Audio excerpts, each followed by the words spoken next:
ಮಲೆನಾಡಿನ ಒಂದು ಸುಂದರ ಹಳ್ಳಿ. ಹಸಿರು ಬೆಟ್ಟಗಳು, ಮಂಜಿನ ಹೊದಿಕೆ. ಪ್ರಕೃತಿ ಇಲ್ಲಿ ಜೀವಂತವಾಗಿತ್ತು.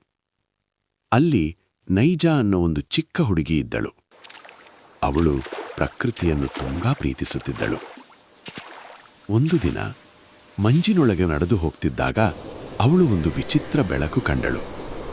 ಅದನ್ನು ಹತ್ತಿರ ಹೋಗಿ ನೋಡಿದಾಗ ಅದು ಒಂದು ಮಾಯಾಮರ. ಅದು ಮರ ಮೃದುವಾಗಿ ಮಾತನಾಡಿತು.